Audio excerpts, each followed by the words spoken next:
How do you see the world? Do you see obstacles as opportunities to grow? Or do you see them as setbacks? I've lived a life of where a lot of people have had limiting beliefs of me, but I've believed in myself.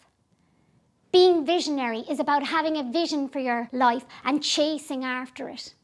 Having hope when you're in the darkness. Having that self-belief. That's what being visionary and not blind is about. Self-belief. That has got me to where I am today. You see, I was born visually impaired, and I might not have full vision through my eyes, but I have mind sight.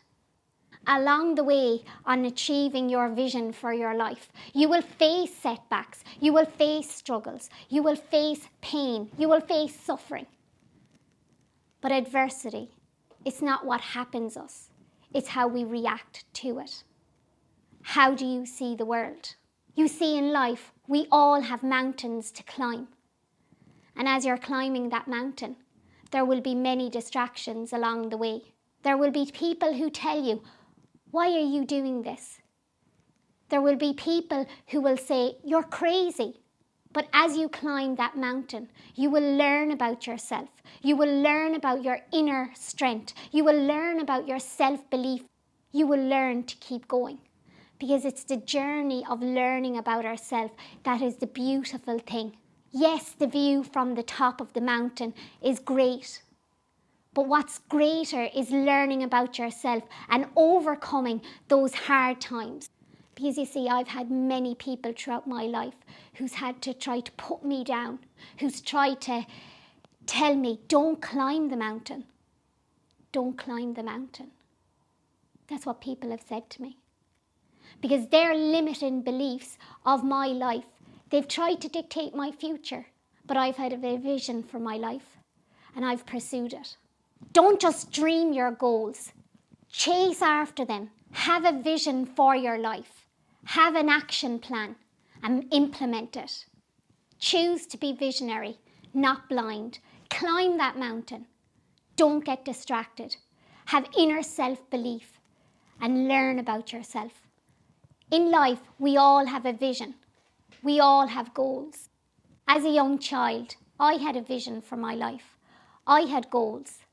But my teacher had limiting beliefs about me. As I'd write on my copybook, she would tell me, Sinead, keep within the lines. I couldn't do that because I was visually impaired. I only have 5% vision. I'm registered as blind. It was really hard to keep between the lines. I needed everything big. But no, my teacher kept saying, Sinead, keep within the lines. I had to stick by the rules. Because if I didn't, she gave me additional homework. I would have to write the same sentence 50 times. She would make me do joint writing, but again, because of my eyesight, I found that difficult. I liked to print because I could see it. But no, this teacher had a limiting belief about me that she wanted me writing between the lines and in joint writing, so it ended up being that I couldn't even read my own writing. And she made me do the same sentence over and over and over again on top of my homework. It wasn't until I was 17 that I started to find my voice, that I started to feel empowered. Because all throughout my schooling, I was disempowered by a lot of people. And at 17, the pendulum swung for me when I told my careers advisor teacher that I wanted to study law, and she told me it was a reading-based subject, Sinead. You can't do that. You're blind. You're visually impaired. You only have 5% vision. Why do this? And I told her because I have a vision for my life. I told her I choose to be visionary, not blind. And that's why I want to study law. And I went on to college and I did my law degree. I did my master's in law and I qualified as Ireland's first visually impaired solicitor. And since then I've gained 2 PhDs. I ask you, what is your vision for your life? How do you see the world? Because you see, sometimes it takes us a while, a journey, a mountain to climb to find our voice. That mountain that I climbed was from the age of 4 and 5 up to 17, to find my voice, to feel empowered, to say, no, I'm no longer going to write between these lines. I'm no longer going to be disempowered by you. I'm going to embrace my disability. I'm going to embrace my uniqueness. I'm going to have a vision for my life, and I'm going to succeed.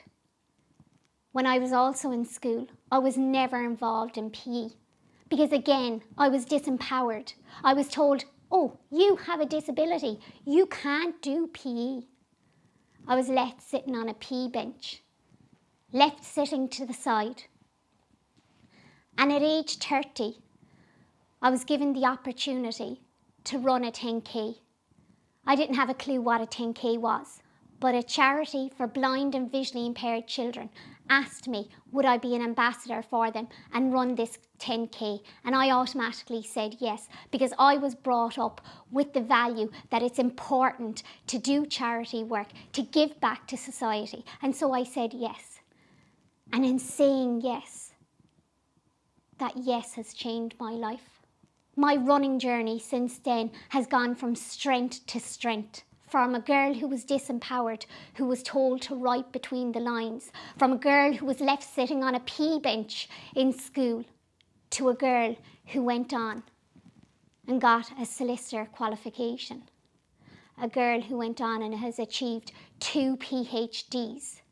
A girl who was never involved in sport as a child, but yet has represented her country in 24-hour ultra running competitively, me being the only person there with a disability. If I can run around a track for 24 hours with only 5% vision, registered as blind, I ask, if I can do that, how do you see the world? How are you living your life? Have you got endless vision? Because I choose no longer to stay between those lines. I choose to have a vision for my life and to pursue it. I understand that there'll be distractions along the way, but as I've already said, that it's the mountains that we climb where we learn about ourselves. And through learning about ourselves and having self-awareness, that builds your inner confidence, that empowers you. And when you know about yourself, that's when success will come. Because you see, we need to invest in our minds. And if you're not willing to invest in your mindset, then it's not going to be as easy to achieve your goals. It's not going to be as easy to have endless vision. It's not going to be as easy to be adaptable when fear happens, when rejection happens, when failure happens, when self-doubt creeps in, because I've experienced all of this. I've many achievements, but the list of rejection and failure is longer. It's not what happens us in life. It's not the adversity we go through. It's how we react to it.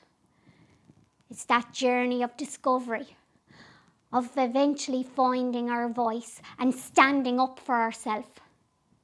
Viktor Frankl, psychiatrist and Holocaust survivor, found that all survivors of the concentration camps had one thing in common: meaning. So how can you achieve success in your life? How can you find that inner belief? How can you find that inner strength? You need to see your goal first, because it's your goal. You need to see it. And when you see it, others around you will see it. And when it gets hard, you must show commitment and be persistent. In life, we all have our own definition of success. Success can mean different things to different people. For me, success is about figuring out who you are, your values, your beliefs. In life, you can choose to be visionary or you can choose to be blind. I choose to be visionary. What choice will you make?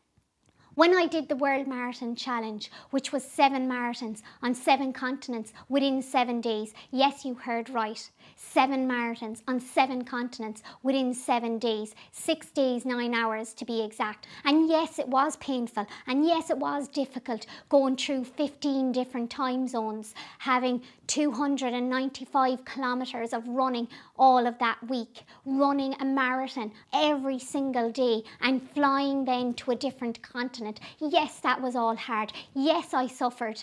I suffered greatly. But what I realised was that pain was temporary and that there was a finish line to the World Marathon Challenge. I knew on the last day, at the finish line, it would all be over. The pain and suffering would be over. But there's no finish line to my disability. So I finish by asking you, do you choose to be blind or do you choose to be visionary? Do you choose to write between the lines or do you choose to have your own vision for your life? Do you choose to let other people's limiting beliefs of you dictate your future? Choose to be visionary, not blind. Thank you.